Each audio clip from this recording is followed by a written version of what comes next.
علامہ Iqbal open university کے studio سے ایک بار پھر فوزیا عمر آپ کے ساتھ موجود ہیں، اور ہماری آج کی شخصیت ایک بہت بڑا نام، پروفیسر ڈاکٹر شوکت علی صدیقی صاحب۔ علامہ اقبال اوپن یونیورسٹی سے وابستہ رہے آفیشلی تو 1979 سے 1995 تک، لیکن یونیورسٹی بننے سے بہت پہلے اور یونیورسٹی کے آج تک کے سفر میں ہمیشہ ہمارے ساتھ ہیں، بہت شفقت کرتے ہیں، اور اس گولڈن جوبلی سیلیبریشن میں اگر ان کا ذکر نہ ہو تو یہ سیلیبریشن مکمل ہوتی نہیں ہے۔ ڈاکٹر صاحب نے انڈیانا یونیورسٹی سے پی ایچ ڈی کیا اور علامہ اقبال اوپن یونیورسٹی میں مختلف حیثیتوں میں کام کرتے رہے۔ ہم بہت شکر گزار ہیں کہ آج ڈاکٹر صاحب تشریف لائے ہیں، اور سردی کے موسم میں دسمبر کے مہینے میں آج ہمارے ساتھ اسٹوڈیوز میں موجود ہیں، اور آج ہم ان سے بہت ساری باتیں کریں گے، یونیورسٹی بننے سے پہلے کی، یونیورسٹی بننے کے بعد، اور جب یہ یہاں سے چلے گئے تو اس کے بعد یہ آج تک کس طرح یونیورسٹی کو فیض دے رہے ہیں۔ السلام علیکم ڈاکٹر صاحب۔ وعلیکم السلام جی، تھینک یو۔ ڈاکٹر صاحب، آپ کا تعارف علامہ اقبال اوپن یونیورسٹی میں ہر شخص آپ کو جانتا ہے، اور آپ کی خدمات اور یونیورسٹی کا نام بنانے میں آپ جیسے بہت سارے ہمارے اہم ڈگنیٹریز ہیں، شخصیات ہیں جو ہمیں ان گولڈن جوبلی سیلیبریشنز میں جوائن کر رہے ہیں اور گفتگو کر رہے ہیں۔ اسی سلسلے کی ایک کڑی ہے آج کی یہ گفتگو بھی۔ یونیورسٹی کے اوپر باقاعدہ بات کرنے سے پہلے تھوڑا سا آپ کے بچپن کی بات کرتے ہیں۔ آپ اپنے بارے میں کچھ بتائیے، آپ کہاں پیدا ہوئے، آپ کا بچپن کیسا تھا، اور کیسے آپ شعبہ تعلیم میں آئے؟ میں سیالکوٹ میں پیدا ہوا، اور بچپن کے بارے میں جب کوئی بھی پوچھتا ہے بندہ تو میں عام طور پر یہی کہتا ہوں کہ میرا بچپن لیس تھا، یعنی کوئی نمایاں اس میں چیز نہیں تھی کہ جس کا بندہ بڑے خاص طور پر ذکر کر سکے۔ بہت عام سا بچپن تھا، بہت چھوٹا سا محلہ تھا، چھوٹی سی گلیاں تھیں، اور اسکول بھی اسی طرح کا تھا، جس جو ٹاٹوں پر، پھٹے ہوئے ٹاٹوں پر بیٹھ کے ہمارا تعلیم ہوتی تھی۔ اس لیے جب لوگ اپنی یونیورسٹی کا حوالہ دیتے ہیں تو مختلف ناموں سے مختلف کالجوں کا ہوتا ہے، تو ہم اپنا تعارف اسی طرح کرواتے ہیں کہ ہم ٹاٹینز ہیں۔ تو ٹاٹینز ان دی سینس کہ جو ٹاٹوں پر بیٹھے ہوئے، وہ بھی پھٹے ہوئے ٹاٹوں پر بیٹھ کے پڑھتے رہے ہیں۔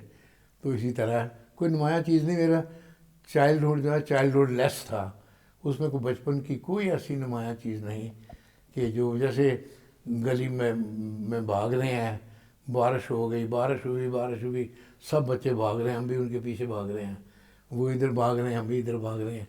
تو جیسے ہوتا ہے نا، بعض کا بچپن ہوتا ہے بڑا شائننگ نظر آتا ہے، جی مجھے فٹ بال میں دلچسپی تھی، کرکٹ میں دلچسپی تھی، ہاکی میں دلچسپی، ایسی کوئی چیز نہیں تھی، چونکہ زندگی جو تھی وہ بس گزر اوقات والی بات تھی۔ تو کوئی بھی نمایاں چیز نہیں جو میں بتا سکوں کہ قریبی ایک ہمارا نالہ ہے جہاں جو بچے لوگ نہاتے تھے، کبھی وہاں چلے گئے نہا کے آگے، کبھی ایک پارک ہے قریب وہاں چلے گئے تھوڑی سیر کر رہے۔ تو اتنا نہیں، بہرحال میرا بچپن اسی طرح گزرا کہ جیسے ایک عام بچے کا گزرتا ہے، کوئی نمایاں بات نہیں جسے بڑے خاص طور پر ذکر کیا جاتا۔ سر، پھر آپ کی اسکولنگ، دین کالج، اور پھر آپ انڈیانا یونیورسٹی تک کیسے پہنچ گئے؟ تو اسی اسکول سے ہوتے ہوتے پھر مجھے اتفاق میری زندگی میں ایک یہ بھی بہت بڑا ہے کہ میں اپنے پورے گھر میں مہاجر ہوں۔ وہ اس طرح کہ میری نانی اماں شملے کے پاس ایک جگہ ہے کالکا، بڑے پہاڑی مقام ہے جیسے مری ہے، وہ مجھے اپنے ساتھ وہاں لے گئی تھی جب کہ میں 9-10 سال کا تھا۔ تو میری 2.5 برس ایجوکیشن جو ہے انڈیا میں ہوئی، کالکا میں آریہ سماج اسکول میں۔ اچھا۔ اور پھر یہ ہوا کہ جب پارٹیشن کی ابتدائی سٹیج تھی تو بلوے شروع ہوئے، تو میری نانی کو پتہ چلا کہ فلاں اتنے مارے گئے ہیں، فلاں جگہوں پر بچوں کو قتل کر دیا ہے، فلاں اسکول پر ہوا ہے۔ تو پھر وہ گھبرا گئیں، تو میرے والد صاحب کو بلایا کہ اپنے بچے کو لے جاؤ، یہاں پتہ نہیں کیا ہونے والا ہے، لیکن میں نہیں جاؤں گی۔ تو یہ ایک بچپن میں اگر بڑی کوئی نمایاں بات ہے تو یہ ہے۔ دوسری بچپن میں اگر اور کوئی نمایاں بات ہو سکتی ہے تو یہ ہے کہ اللہ تعالیٰ نے مجھے شرف دیا قائد اعظم سے ملنے کا، اور محترمہ فاطمہ جناح سے ملنے کا نہیں، ان کو دیکھنے کا۔ میں آریہ سماج اسکول میں تھا، تو ایک دن اعلان ہوا صبح کے وقت کہ آج بڑی بڑی شخصیتیں کانگریس کی، مسلم لیگ کی کالکا میں آئیں گی، اور چونکہ وہ رات کو کالکا میں ٹھہرتے تھے اور اگلے دن صبح 7:30 بجے پہلی گاڑی پر شملہ جاتے تھے. تو آپ نے پوری ہسٹری میں پڑھا ہے کون کون سی شملہ کانفرنس ہوئی ہے. تو یہ بھی ایک شملہ کانفرنس تھی 46 میں. آپ سے زیادہ ہسٹری کی کیونکہ پروفیسر ہیں جانتی ہوں گی. تو اس کانفرنس کے لیے اعلان ہوا کہ آج بڑے بڑے لیڈر آ رہے ہیں, سردار پٹیل آ رہے ہیں, پنڈت نہرو آ رہے ہیں, محمد علی جناح, قائد تو کوئی نہیں آتا تھا, جناح صاحب آ رہے ہیں, اور بھی لیڈروں کے نام لیے. تو مسلمان بچے اور ہندو بچے سارے فلاں فلاں ٹیچر کے ساتھ اسٹیشن پر 1:30 بجے گاڑی آئے گی, وہاں پر پہنچ جائیں. تو ہم مسلمان بچے 20-22 ہوں گے, 700-800 کے اسکول میں, 30 ہوں گے, زیادہ نہیں, اور ساتھ ان کا 1-2 ٹیچر تھا, وہ جائیں گے. تو بس وہ 1:30 بجے کے قریب گاڑی آئی. تو ادھر کانگریس کی طرف اتنا شور تھا, سارا شہر ادھر, سارے شہر کے بچے بڑے, جھنڈے, جلوس, ہنگامہ. اور ہماری طرف بالکل ہم 20-22 بچے ایک لائن میں کھڑے ہو گئے. اور جب گاڑی آئی تو وہ تو شور ہی ان کا مچ گیا کانگریس والوں کا. لیکن پھر کونے میں بچوں نے اشارہ کیا, ٹیچرز نے, کہ وہ دیکھیں وہ دروازہ کھلا ہے. تو جناح صاحب باہر نکلے, پہلے انہیں دیکھا, تو ہم پھر بھاگے سارے بچے ادھر چلے گئے, ڈبے کا پتہ نہیں تھا نا. تو پھر وہ قائد اعظم اترے, ساتھ فاطمہ جناح ساڑی پہنی ہوئی اسی طرح اترے, اور ہم بچے لائن میں کھڑے تھے. تو سب بچوں کو سر کے اوپر, منہ پر پیار کرتے ہوئے چلے گئے. تو یہ اللہ کا بہت احسان ہے. اور میں سمجھتا ہوں ان کے ہاتھ کی جو تھپکی ہمارے چہرے پر تھی, یہ ہمیں وہاں سے یہاں تک لے آئی. تو باقی سارا سفر غالباً وہ تھپکی تھی جس نے میرا ساتھ دیا. تو اللہ کا بہت کرم ہے, مجھے وہ ہوا. تو اس طرح پھر میں سیالکوٹ آ گیا. یہاں پر پارٹیشن ہوئی, ساری پارٹیشن کو, اس کے دردناک مناظر کو اپنی آنکھوں سے دیکھا, آگ لگتی ہوئی, لوگ قتل ہوتے ہوئے, سڑک پر گری ہوئی 2-3 لاشیں بھی دیکھیں. تو یہ سارا کچھ دیکھا. تو اس طرح میٹرک بھی میں نے سیالکوٹ سے کیا. آگے پھر یہ ہے کہ میرا تو کوئی پیسہ نہیں تھا 11ویں میں جانے کا. تو پھر ایک سسٹم ہے جس کو اس وقت مذاق سے ہمارے سسٹم کو لوگ کہتے تھے وایا بٹھنڈا. تو لوگ جب کہیں بھی تضحیق ہوتی تھی نا, اچھا تو آپ بھی وایا بٹھنڈا پڑے ہوئے ہیں. وایا بٹھنڈا کیا تھا؟ وہ یہ تھا کہ اردو, عربی اور فارسی کے کچھ کورسز کر لیں, اس کو کہتے تھے فارسی فاضل, ہمارے وقت میں کہتے تھے منشی فاضل. اردو فاضل اس کو کہتے تھے ادیب فاضل, اور عربی فاضل. تو وہ کر لیں, اور اس کے بعد صرف انگلش کا امتحان دیں تو آپ ایف اے کر لیں, انگلش کا امتحان دیں تو آپ بی اے کر لیں. تو ہمارے پاس تو کوئی پیسہ نہیں تھا کالج میں جانے کا, نہ کوئی سوال ہی پیدا نہیں ہوتا. 2 ٹائم کی روٹی بڑی مشکل سے ہماری چلتی تھی, چونکہ میرے والد صاحب مزدور تھے یا مستری تھے, اور فٹ بال سینے کا کام کرتے تھے سیالکوٹ میں. تو پھر بعض کا ٹینس کا بھی کام کرتے تھے. تو اس طرح پھر میں نے منشی فاضل کیا. منشی فاضل کے بعد صرف انگلش کا پرچہ دے کے ایف اے کیا.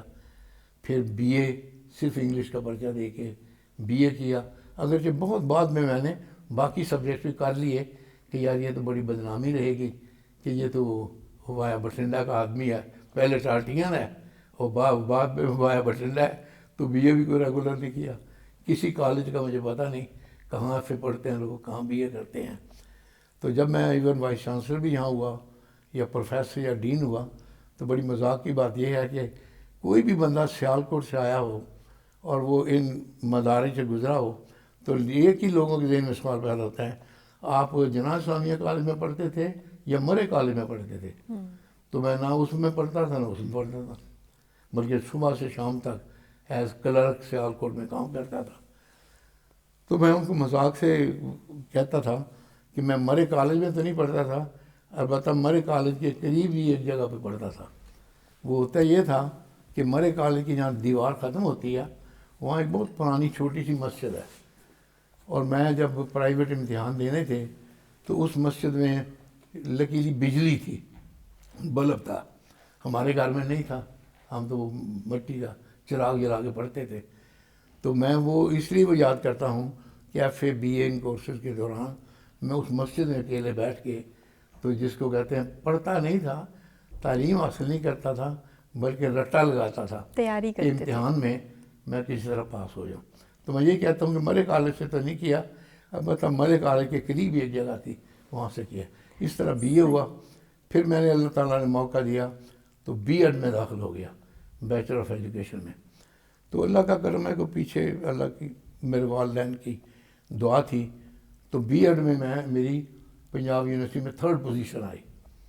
تو ابھی بھی مجھے یاد ہے, فرسٹ ہمارے ایک ساتھی دوست ہے, 2nd, تو بس تو 3rd پوزیشن آنے کی وجہ سے فوراً ہی بلکہ بی ایڈ کا امتحان کرتے ہی مجھے لیٹر مل گیا اپوائنٹمنٹ کا.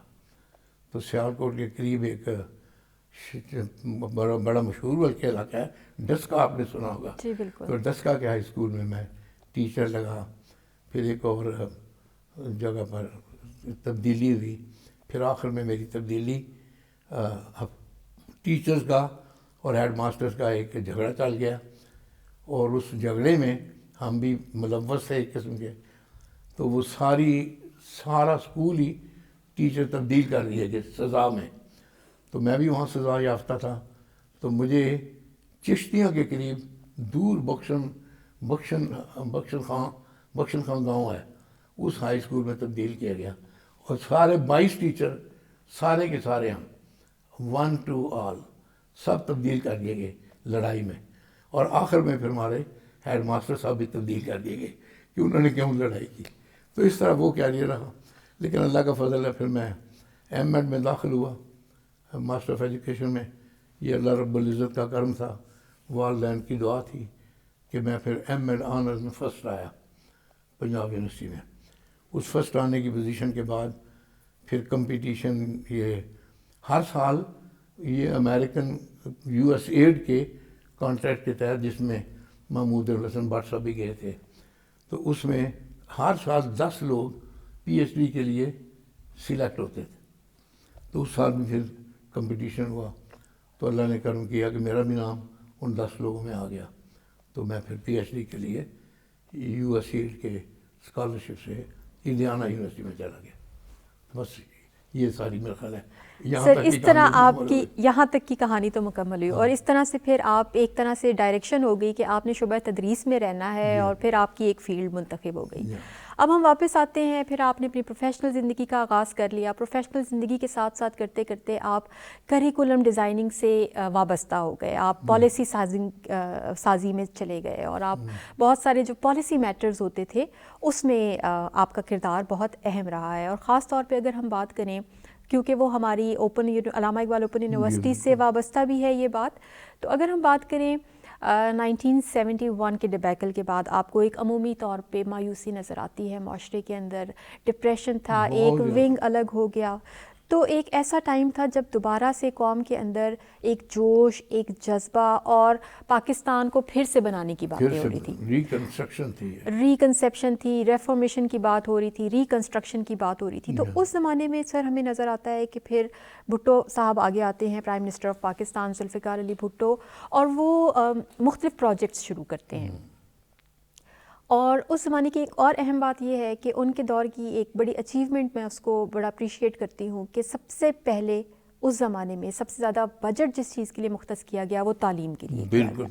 اور یہ ایک بڑی اہم بات ہے کہ تعلیم جو کہ قوموں کی سمت متعین کرتی ہے, ہم انفارچونیٹلی اس کے اوپر پیسہ خرچ کرنے کے لیے تیار ہی نہیں ہوتے, یا شاید ہماری پرائیورٹی نہیں ہوتی. لیکن اس زمانے کی لیڈرشپ نے یہ سوچا, اور پھر ایجوکیشن منسٹر عبدالحفیظ پیرزادہ صاحب نے اس کے اوپر لگ کے کام کیا, اور ایک نیا تصور تھا. اور وہ تصور یہ تھا کہ عام لوگوں تک تعلیم پہنچانی ہے, ان کی دہلیز تک تعلیم پہنچانی ہے, اور یونیورسل ایجوکیشن کو فروغ دینا ہے. لیکن مسئلہ یہ تھا کہ اسکول کم تھے, کالجز کم تھے. تو ایک ایسی جگہ ہو, ایک ایسا ادارہ ہو جو لوگوں کے ان کی کنوینئنس کے اوپر تعلیم دے سکے. تو اس طرح کی کوئی چیز تھی جو تعلیمی پالیسی میں ڈسکس ہو رہی تھی.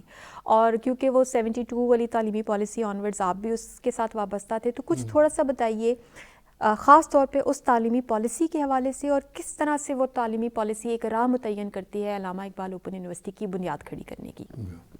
یہ واقعی جس طرح آپ نے کہا میرے سامنے وہ سارا منظر آ رہا ہے.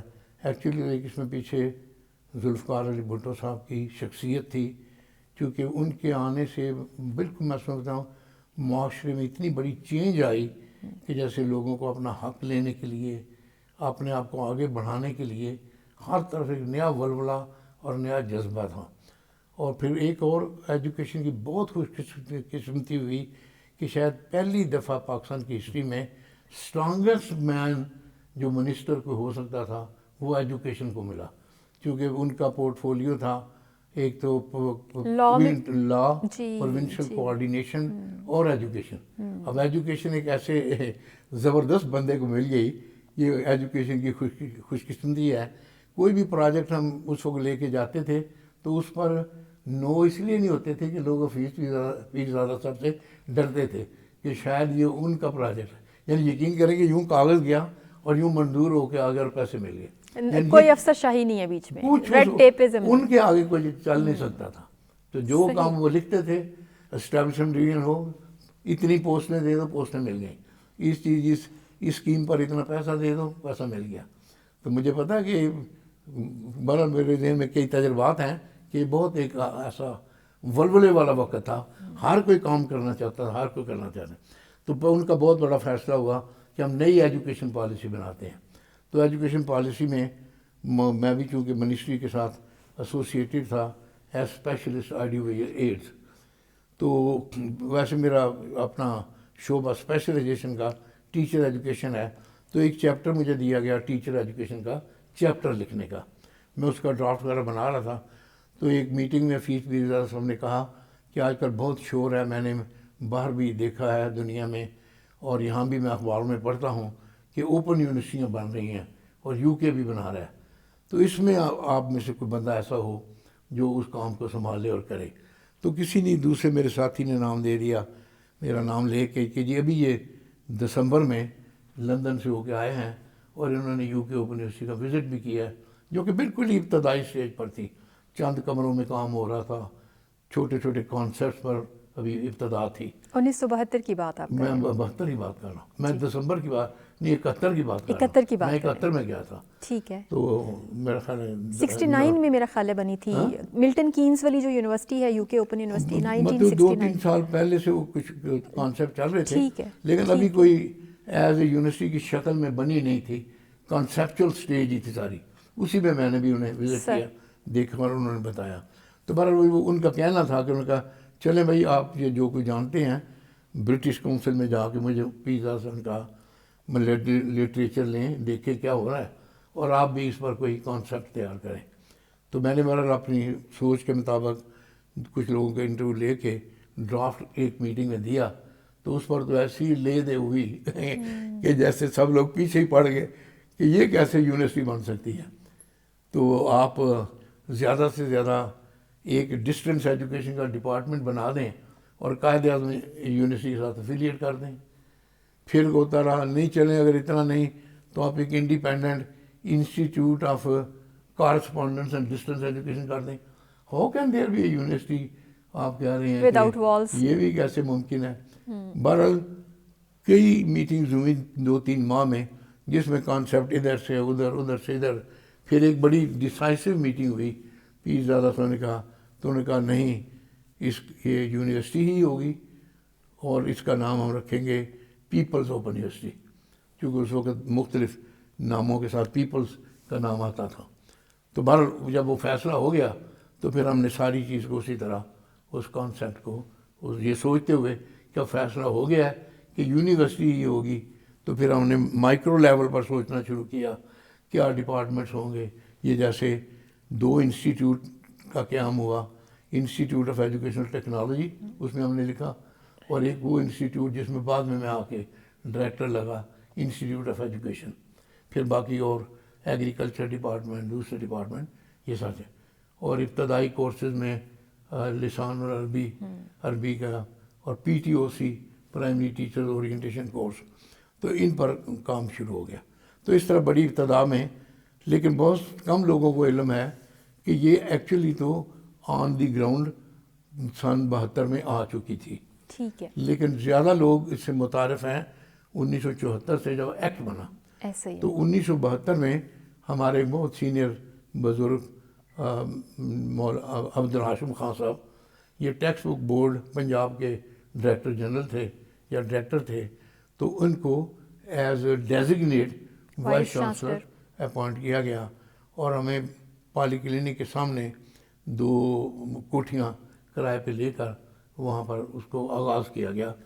تو ابھی کوئی اسٹاف تو نہیں لگا تھا, تو منسٹری والوں نے میرا نام لیا کہ یہ تو آلریڈی منسٹری میں کام کر رہا ہے اور اس پر اس نے پالیسی کا پیپر بھی لکھا ہے, اور تو آپ اسے تو لے لینا. تو میں ان کے پاس آ گیا, but not as employee of the open university, as employee of the ministry of education. تو شروع کر دیا. پھر دوسری ہماری کولیگ ڈاکٹر افتخار النساء حسن, وہ بھی میرے ساتھ پی ایچ ڈی کر کے آئی تھیں, تو پھر دوسرے نمبر پر وہ لگی. لیکن وہ باقاعدہ اوپن یونیورسٹی کی جیسے کہتے ہیں ایڈ ہاک قسم کی امپلائی لگی, جو اس وقت تو پوسٹیں ایڈورٹائز ہی نہیں ہوئی تھی, نہ کوئی سلیکشن ہوئی, نہ انٹرویو ہوا. تو میں اور افتخار النساء حسن ان 2 کوٹھیوں میں بیٹھ کے آغاز کرتے تھے.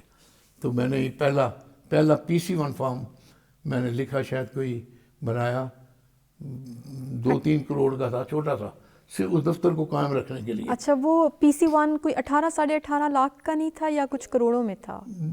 18 سے تو میرا کم ہی تھا, 3-4 کروڑ کا ہوگا. اچھا, 2-3 نہیں 18 لاکھ کا نہیں تھا کچھ, 18 لاکھ 18.5 لاکھ. چلیں ٹھیک ہے, بہت چھوٹا, میں کہہ نہیں سکتا, ٹھیک ہے. I am not definite. اس میں یہی تھا کہ اس ایڈ ہاک جو دفتر ہے نا, اس کو چلانے کے لیے چھوٹا موٹا اسٹاف لینا, PC1 یہ تھا, PC1 بن گیا تھا. ٹھیک ہے. تو پھر یہ جب تک 74 کا ایکٹ نہیں بنا, اسی PC1 پر کام ہوتا رہا. صحیح. تو پھر یہ ہوا کہ اب بہت بڑا اس میں ہم نے ایک کانسیپٹ دیا کہ اس طرح کا یونیورسٹی کا وہ ڈھانچہ ہوگا, یہ بلڈنگ, یہ ساری. تو فیس بھائی وہ تو بنتا رہے گا. ایک اسکیم تھی جس کے تحت 50 یا 55 ہاسٹلس دینا چاہتی تھی منسٹری آف ایجوکیشن مختلف علاقوں میں. ایک وہ پولیٹیکل انیشیٹو تھا. پیر دادا صاحب کہیں جاتے تھے نا, دادو میں گئے تو بھائی یہاں پر ایک ہاسٹل دے دو, وہاں پر 2 ہاسٹل دے دو, کلگیت میں 1 ہاسٹل. تو کہنے لگے وہ جو اتنے ہاسٹل کی اسکیم ہے نا, اس میں 4 بلاک کا ایک ہاسٹل اوپن یونیورسٹی کو دے دو, کیونکہ وہ تو اپروو اسکیم ہے اور کانٹریکٹر لگے ہوئے ہیں اور ٹھیکہ ملا ہوا ہے, اور ان کو کہو کہ اس کو ترجیح چھوڑ کے پہلے یہ بنا دو. تو آج ان کا کہنا تھا, تو 8ویں دن یہاں پر ٹھگا شروع ہو گئی. یہ 4 بلاک جو ہیں یہ اسی ہاسٹل اسکیم کے بلاک ہیں, بلکہ آپ کئی شہروں میں جا کے دیکھیں کہ ان کا بھی ڈیزائن یہی ہے. پتہ نہیں 50 ہاسٹل یا 60 ہاسٹل اس طرح کو کوئی ٹائٹل تھا اسکیم کا, اس کے لیے کروڑوں روپیہ اویلیبل تھا. تو یہ 4 بلاک بن گئے, تو گویا ایک گراؤنڈ بن گئی یونیورسٹی کی شروع ہونے کی. اور اس دوران پھر یونیورسٹی کو لینڈ بھی ایلوکیٹ ہو جاتا ہے, 2 مختلف جی بالکل لینڈ لیٹرز ہیں CDA کی طرف سے. ٹھیک ہے, بلاکوں کے لیے, اور یہ سارا ایریا یہ سارا ایلوکیٹ ہو گیا تھا. بالکل ٹھیک ہے. وہ تو اس وقت تو شاید پیر دادا صاحب کو تو لکھنے کی بھی ضرورت نہیں پڑتی تھی, اگر فون کر کے کہہ دیا کہ اتنا دے دو تو مل گیا, وہ تو فوراً والی بات تھی. ٹھیک ہے, اس طرح یہ آغاز ہوا. ٹھیک ہے سر, پھر ہم تھوڑا سا مزید آگے بڑھتے ہیں اب, کیونکہ آپ تو بالکل انسیپشن بلکہ پری نیٹل سٹیج سے ہی یونیورسٹی کے ساتھ وابستہ تھے, اور پھر اس کی انسیپشن ہوتی ہے, اور پھر انسیپشن کے بعد کرالنگ کی سٹیج ہے, پھر چلنے کی سٹیج ہے, اور آج تو ماشاء اللہ آپ دیکھتے ہیں کہ ایک ریس ہے جس میں یونیورسٹی بھی الحمدللہ شامل ہے, اور گلوبل رینکنگ میں الحمدللہ ہم اچیومنٹس ہیں ہماری. یہ بہت محنت ہے, اور یہ یقیناً وہ بنیادیں ہیں جو آپ نے کھودی تھیں, اور اس کے اوپر آہستہ آہستہ کام ہوتا چلا گیا, اور آج کی جو ٹیم ہے وہ بھی اس کے اندر کام کر رہی ہے. سر تھوڑا سا مزید آگے آتے ہیں. 4 بلاک سے آپ نے کام کا آغاز کیا, جس میں ایک بلاک میں وائس چانسلر آفس تھا, پہلے بلاک میں, جہاں پہ اس وقت نیشنل بینک ہے. گیٹ 1 سے جب آپ انٹر ہوتے ہیں تو آپ کے رائٹ ہینڈ کے اوپر 4 بلاکس ابھی بھی موجود ہیں. وہاں پہ سر ہمیں نظر آتا ہے کہ IET کے اسٹوڈیوز ہم نے فوری طور پہ بنا لیے تھے. جی پہلے بلاک میں جس جگہ بینک ہے نا, پہلا IET کا اسٹوڈیو وہاں بنا تھا. بالکل. اور IET بنانا کیوں ضروری تھا؟ کیونکہ ہم نے تعلیم کی ایک نئی فلسفی کے ساتھ آئے تھے, جس میں یہ تھا کہ جو ذرائع مواصلات ہیں ان کو بھی استعمال کیا جائے گا, اور ذرائع ابلاغ کو استعمال کیا جائے گا, خاص طور پہ ریڈیو کو, ٹیلی ویژن کو, اور پھر ہمارے جو پروگرامز ہوتے تھے, جو ہمارے کورسز ہوتے تھے, جس طرح آپ نے بھی ذکر کیا, PTOC کی آپ نے بات کی, اللسان العربی کی آپ نے بات کی, تو وہاں پہ ان کے اسکرپٹس لکھے جاتے تھے اور ان کی ریکارڈنگ ہوتی تھی. کچھ ان دنوں کی یادیں ہیں آپ کے ذہن میں ہو, ہمارا ڈیزائن ڈپارٹمنٹ بھی اس وقت وہیں پہ ہوتا تھا, وہ اسٹینسلس کے اوپر اور بٹر پیپر کے اوپر ٹریسنگ ہوتی تھی. کورس کیسے بنایا جاتا تھا؟ اچھا یہ ہے کہ اگرچہ باقی چیزیں بہت ویک تھیں لیکن بہت سارا جو ہمارا ایمفسس تھا نا وہ کورس کو نئی فلاسفی اور ڈسٹینس ایجوکیشن کے کانسیپٹ کے مطابق ڈالنا, شاید یہ ہمارا مضبوط ترین شعبہ تھا.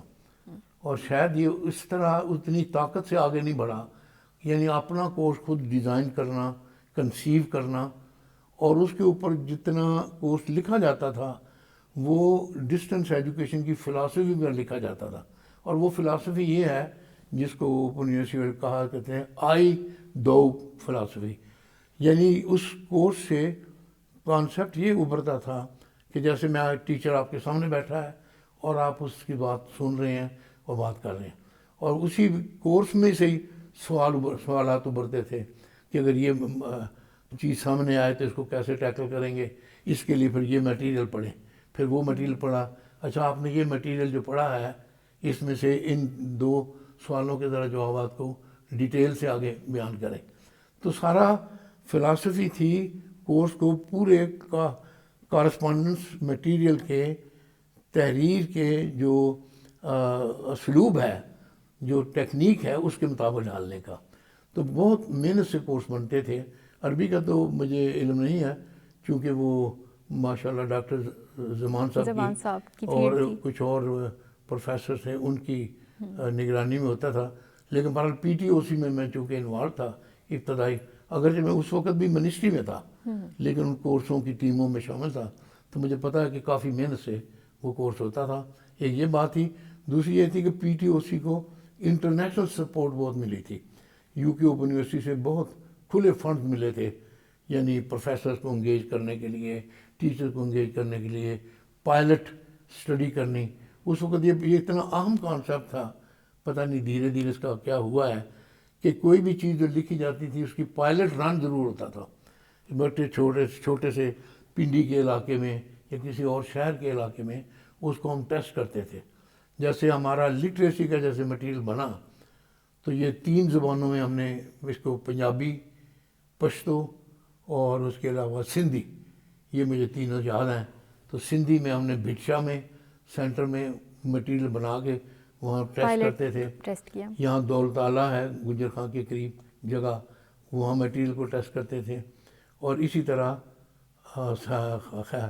خیبر پختونخوا نام ہے, سرحد میں سرائے نورنگ بنو کے پاس جگہ ہے, وہاں پروجیکٹ آفس تھا. تو وہ بہت کانسیپٹ اسٹرانگ تھا کہ جو کچھ ڈیولپ ہو ٹیسٹ ضرور کیا جائے. یہ ابتدائی ضروریات میں ایک بہت بڑی ضروریات ہے. تو 2 3 رن پائلٹ ٹیسٹنگ کے ہوتے تھے اور پھر کوئی چیز لانچ ہوتی تھی. تو یہ اس پر بہت ایمفسس تھا, جو شاید وسیع یونیورسٹی ہونے کے بعد, کورسز کی بڑی تعداد ہونے کے بعد, بہت سارے ڈپارٹمنٹ بننے کے بعد اتنا اس میں میٹ نہیں جا رہا, اتنی اسٹرینتھ شاید نہیں رہی جتنا پھیلاؤ کی طرف تھا بعد میں کانسیپٹ.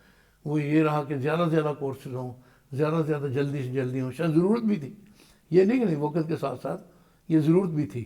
جیسے بہت شعبے ایک دم ایسے ہی سر وقت کے ساتھ ظاہر ہے جو چیلنجز آتے گئے اوپن یونیورسٹی اس کو رسپونڈ کرتی گئی اور پھر اس حساب سے اپنی ریکوائرمنٹس کو چینج کرتے رہے, نئے کورسز آتے رہے, ریکروٹمنٹ زیادہ ہونا شروع ہو گئی, انرولمنٹ زیادہ ہونا شروع ہو گئی, تو ایکسپینشن کا ایک دور شروع ہو گیا. سو گویا ایک خواب تھا جو دیکھا گیا, خواب وجود میں آ گیا, ایک کنکریٹ باڈی آپ کے پاس آ گئی. اب فیز ہے اس کی کنسالیڈیشن کا. تو یونیورسٹی کی جب ہم کنسالیڈیشن کی بات کرتے ہیں تو آپ نے ارلی فیز کی بات کی جس میں آپ بتا رہے ہیں کہ کورسز بنائے جاتے تھے, اور کورسز کی خاص بات یہ تھی کہ وہ سیلف لرننگ مٹیریل تھا, جو کہ یقیناً ایک عام کتاب سے مختلف ہوتا ہے اور بڑا ٹیکنیکل ہوتا ہے.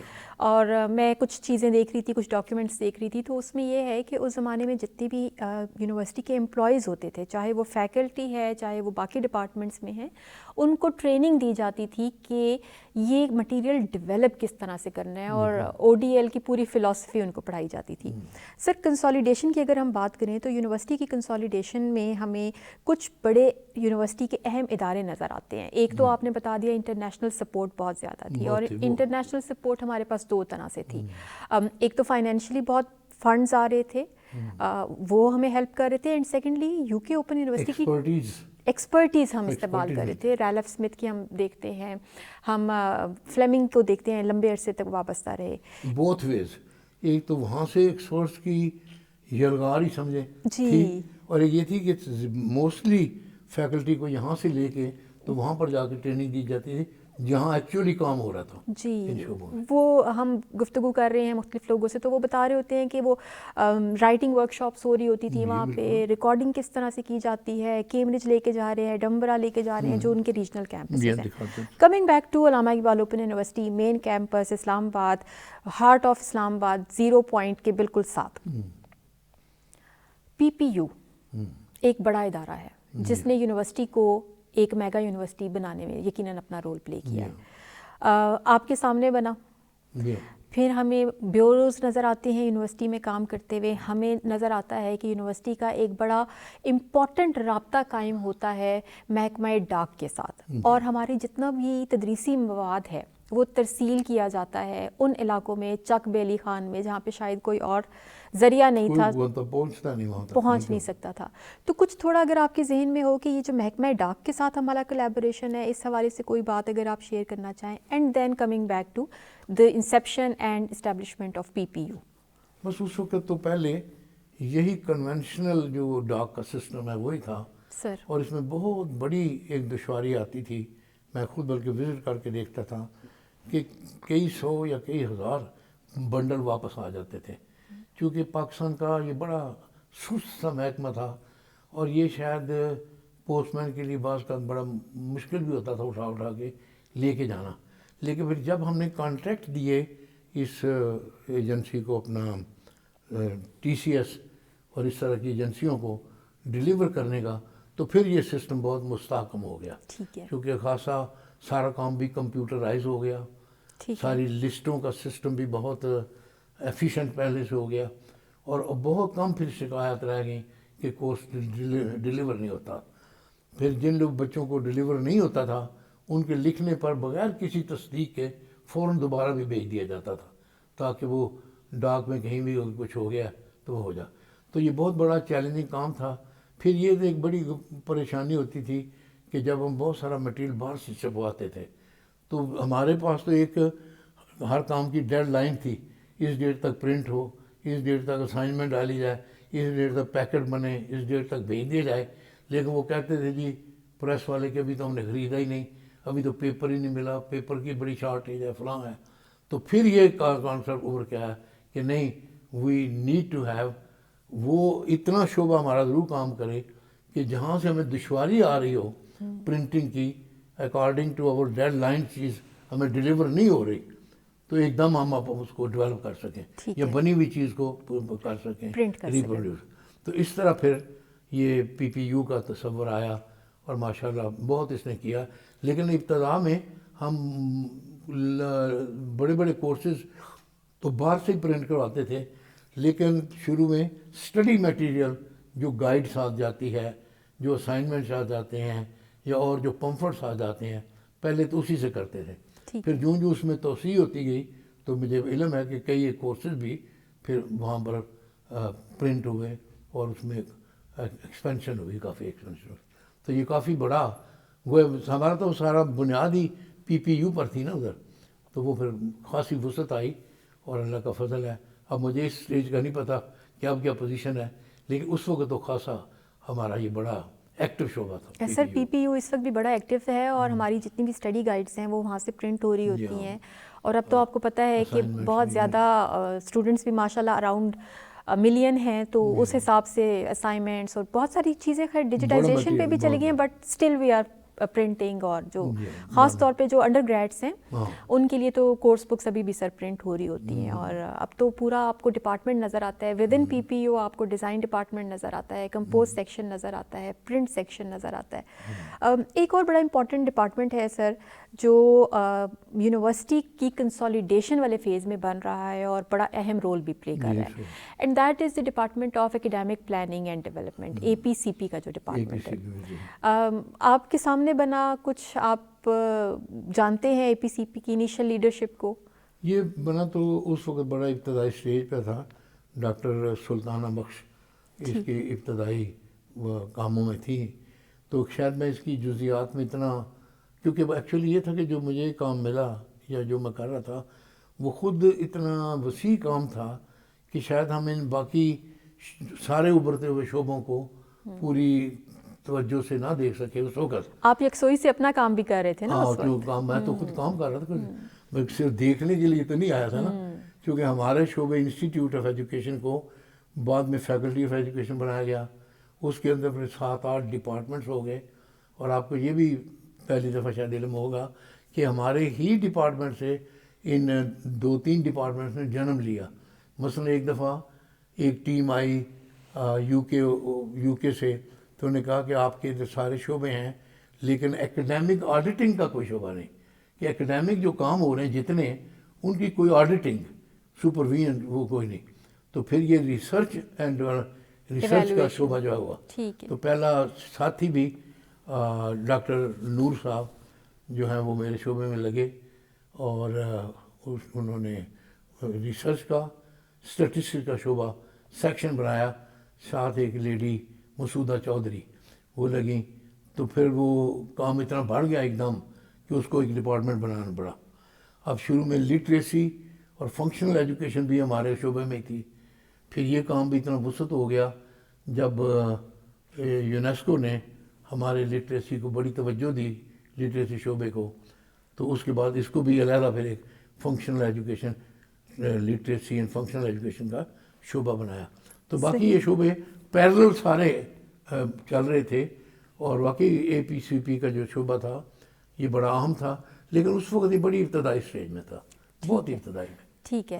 آپ نے بھی ذکر کیا اپنے ڈپارٹمنٹ کا، کیونکہ جو آپ کا اپنا ڈپارٹمنٹ ہوتا ہے وہ ہمیشہ آپ کے دل کے بہت قریب ہوتا ہے، اور آپ کی وجہ سے اور آپ جیسے بہت سارے اور لوگوں کی وجہ سے ایک زمانے میں جس عراقی میں بات کر رہی ہوں، آپ اس وقت یہاں موجود تھے اور ہمیں ایمبیسیڈر آف لٹریسی کا ایوارڈ بھی ملا.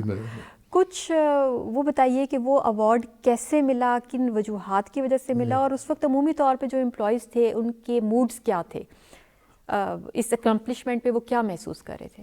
یعنی یہ جو ایوارڈ ملا، اللہ کا شکر ہے کہ اس کی ابتدا تو مجھ سے پہلے ہی ڈالی جا چکی تھی. اور وہ اللہ تعالیٰ غری کی رحمت کرے، ڈاکٹر پروفیسر عبدالقیوم یہاں پر میرے آنے سے پہلے انسٹیٹیوٹ آف ایجوکیشن میں کام کرتے تھے، اور انہوں نے اس کی ابتدا ڈالی تھی. یہ جو 3 ہم نے ٹیسٹنگ سینٹر بنائے تھے لٹریسی، فنکشنل لٹریسی کے، بٹشاہ میں اور اس میں دولت اعلیٰ میں اور سرائے نورنگ میں. تو یہ خیال تھا کہ مختلف علاقائی زبانوں میں میٹیریلز کو تیار کیا جائے. تو وہ پھر ڈیولپ کرتے کرتے اللہ انہیں بھی صحت دے، رضیہ عباس نے جب جوائن کیا تو بڑی کنٹریبیوشن رضیہ عباس کی ہے کہ انہوں نے اس کام کو سنبھال لیا. پہلے تو میرے ساتھ ہی اس کام کو سنبھالا، ڈیولپ کیا، امپروو کیا، اور اس کے بعد پھر انڈیپینڈنٹلی جب ان کا ڈپارٹمنٹ اپنا بن گیا تو اس میں کافی اچھی ڈائنامک لیڈیز انہوں نے شامل کی اپنے ساتھ، اور لڑکے بھی. تو اس کو پری میٹرک کا مٹیریل جو تھا وہ خاصا بہت اچھے ٹیسٹنگ کے مراحل سے گزر کر وہ ڈیولپ ہوا. تو بس اس کے علاوہ جب وہ انہوں نے اپنا کام سنبھال لیا تو پھر ہماری توجہ تو اپنے کام پر ہی تھی، چونکہ اسی میں اتنے کورسز تھے کہ میں اسی پر توجہ دیتا تھا.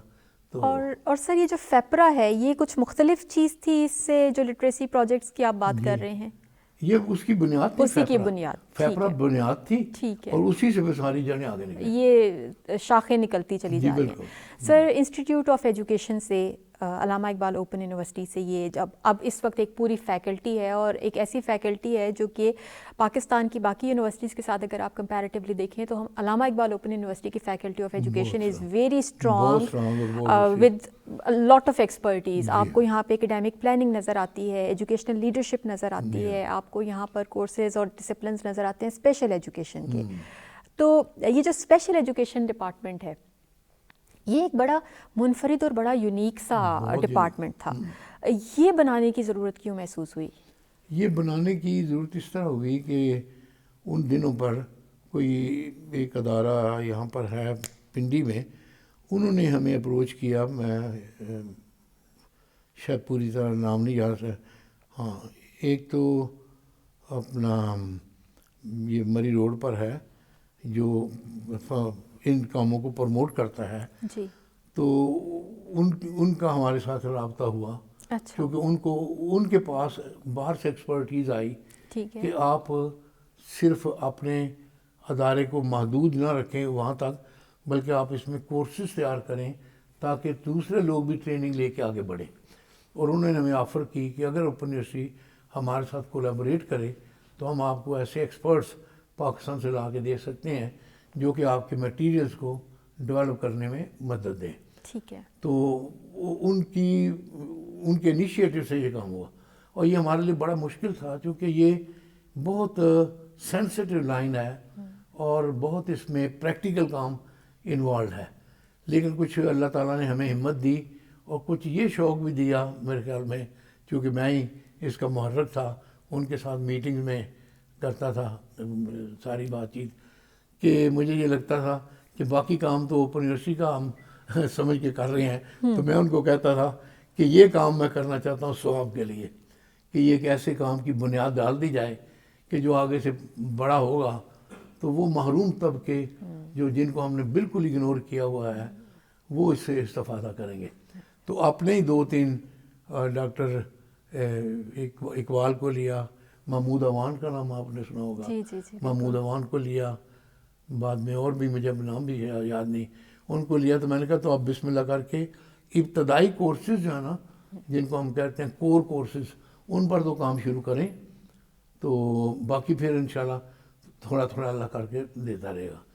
تو بہت سارا تنزیلہ کے آنے سے اس کو جو وسعت ملی اور وہ اور بھی اچھے لوگوں کو لائی. پھر اس کے علم میں تھا کہ پاکستان میں کہاں کہاں سے ایکسپرٹیز مل سکتی ہے، ان کو آن ایڈ ہاک بیسس اپنے ساتھ ملانا اور ورکشاپ کرنا. اس سے پھر اللہ نے کیا کہ 3-4 اسپیشلائزیشن میں ہمارا کام جو ہے وہ ہو گیا. تو یہ بہت چیلنجنگ کام تھا، اور ابھی بھی اس کی جو سٹیج ہے اگر صحیح معنوں میں پوچھیں تو بڑی ابتدائی سٹیج ہے. ابھی اس میں بہت آگے کام کرنے کی ضرورت ہے، اور یہ بہت ہی ایکچولی یہ تعلیمی کام کے علاوہ فلاحی کام بہت زیادہ ہے اس میں. فلاحی کام بالکل. اسپیشل نیڈز والے بچے ہمارے آس پاس ہیں اور بہت زیادہ ہیں، اور ان کو قومی دھارے میں شامل کرنا بہت ضروری ہے. سر آپ کی بات سے میں بالکل اتفاق کرتی ہوں. اچھا سر، ہم کنسالیڈیشن کی بات کرتے ہیں اور ہم ایکسپینشن کی بات کرتے ہیں. ایکسپینشن اب 2 طرح کی ہمیں یونیورسٹی میں نظر آتی ہے. ایک تو آپ کو ایکسپینشن نظر آتی ہے in terms of and consolidation both in terms of development of infrastructure, buildings بن رہی ہیں، بلاکس بن رہے ہیں. دوسری آپ کو نظر آتی ہے expansion in terms of expertise. آپ کو اکیڈیمک ایکسپینشن نظر آتی ہے جس میں فیکلٹیز بننا شروع ہو گئی. انسٹیٹیوٹ آف ایجوکیشن جو ہے وہ ایک ڈپارٹمنٹ تھا، پورا کا پورا ایک فیکلٹی بن گیا. اس کے بعد پھر faculty of Arabic, faculty of social sciences and humanities, faculty of sciences. اس کے ساتھ ساتھ ہمیں نظر آتا ہے بلاکس بننا شروع ہو گئے. اب پروگرامز، پہلے کچھ پروگرامز تھے جو صرف فاؤنڈیشن کورسز تھے، پھر اسکل اور پروفیشنل کورسز تھے، پھر وہ انٹرمیڈیٹ، گریجویشن، پوسٹ گریجویشن. اس وقت university M Phil P H D تک ہر پروگرام کروا رہی ہے. تو آپ اس ساری کی سارے فیز میں جس میں یہ فیکلٹیز بن رہی ہیں، آپ کے سامنے کون کون سی فیکلٹیز بنی، اگر کچھ آپ ریکال کر سکیں؟ شاید بائی نیم تو نہیں بتا سکتا، میرے خیال میں تو یار جتنی بنی ہے شاید ساری اسی وقت تھی میرے خیال میں. تو میں اس کے بعد میں اتنا ٹریک نہیں رکھا کہ اور کون سی بنی، لیکن موسٹلی اس وقت بن گئی تھی.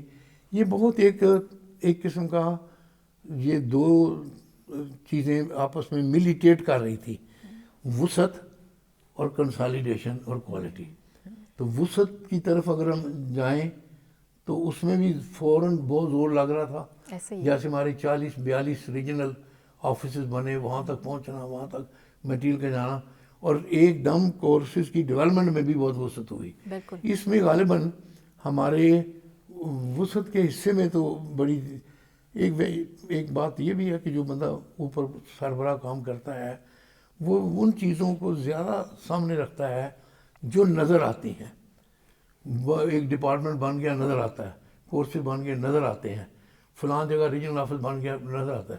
لیکن ایکچولی جو اس کا مائکرو لیول کا کام تھا، یہ کورس تو بن رہا ہے، کیسے بن رہا ہے، کن مراحل سے گزر رہا ہے, کیا اس کی پائلٹ ٹیسٹنگ ہوئی ہے, کیا یہ ڈسٹنس ایجوکیشن کے تقاضوں کو پورا کرتا ہے, کیا کارسپونڈنس مٹیریل میں جو ریکوائرمنٹس ہیں آئی-دو کی, میں اور آپ آمنے سامنے کی, وہ پوری ہو رہی ہیں, اور کیا اس جگہ پر جہاں پر ان پٹ ہونی چاہیے ریڈیو پروگرام کی یا ٹی وی پروگرام کی یا اور دوسری آڈیو ایڈس کی, وہ ان پٹ ساتھ ساتھ جا رہی ہے کہ نہیں. تو غالباً یہ تصور کچھ آہستہ آہستہ ڈائلیوٹ ہوتا چلا گیا, چونکہ کوئی بھی چیز ہو تو یہ خواہش ہوتی ہے اوپر کی ایڈمنسٹریشن کی کہ وہ نظر آئے.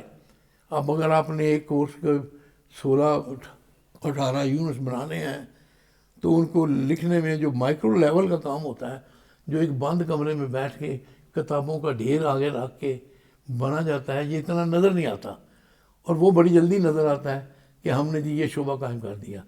تو یہ کوئی نیت تو بہت اچھی رہی ہے, لیکن یہ ویسے ہی ہیومن سائیکالوجی ہے کہ وہ ان کاموں پر زیادہ توجہ ہو جاتی ہے جو جلدی نظر آئیں, وسعت ملے, اور واقعی ایک قسم کا وہ پبلسٹی کا بھی ڈائمینشن ہوتی ہے.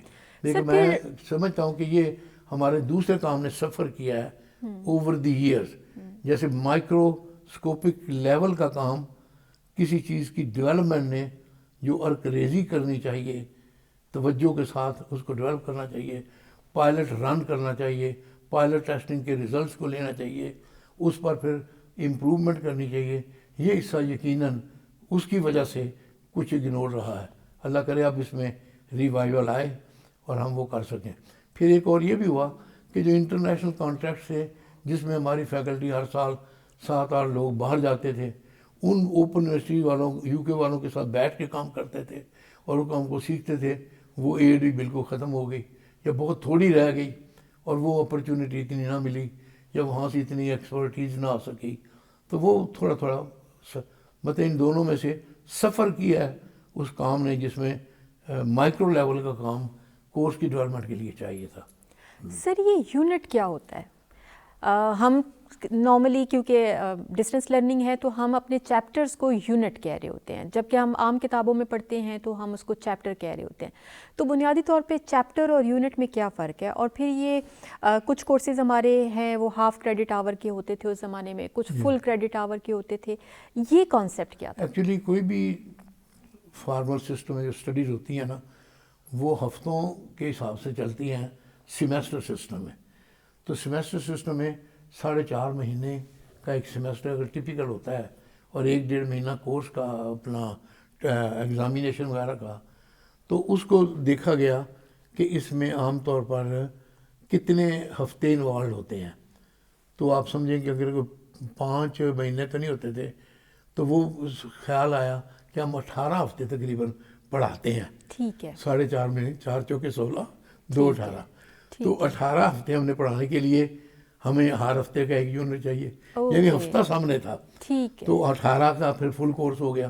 تو خیال یہ تھا کہ فارمل سسٹم میں جو ایک سیمیسٹر ہوتا ہے وہ 18, یعنی ہم نے ایکچولی ہفتوں کی اسٹڈی کو لیا اور وہ 18 کریڈٹ کا نہیں, ایک کریڈٹ کورس جو تھا 18 یونٹ کا بن گیا اور 9 کا ہاف بن گیا. اور پھر اگر 2 پریکٹیکل ورکشاپس ہیں تو بعض کا 2 یونٹ یا 4 یونٹ کے ساتھ ورکشاپوں کو سبسٹیچیوٹ کر لیا, جن میں بڑی انٹینسو ورکشاپیں ہیں, لوگوں کو یہاں بلا کے کرنا ہے, تو وہاں 2 یا 4 یونٹ کم کر کے ورکشاپ کا کانسیپٹ پریکٹیکل وہ انٹروڈیوس کر دیا گیا. تو ایکچولی یہی تھا کہ فارمل سسٹم کے ساتھ ساتھ ہم کل کو کوئی یہ نہ کہے کہ آپ کا اسٹڈی پیریڈ تھوڑا ہے, آپ تھوڑا پڑھاتے ہیں, اتنا نہیں پڑھاتے, اور آپ کی ایجوکیشن جو ہے کوالٹی میں لو ہے.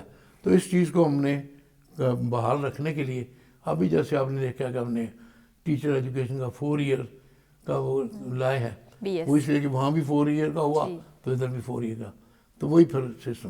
تو وہ ایکچولی اسٹڈی پیریڈ کو ہم نے اپنے سسٹم میں سمونے کی کوشش کی ہے.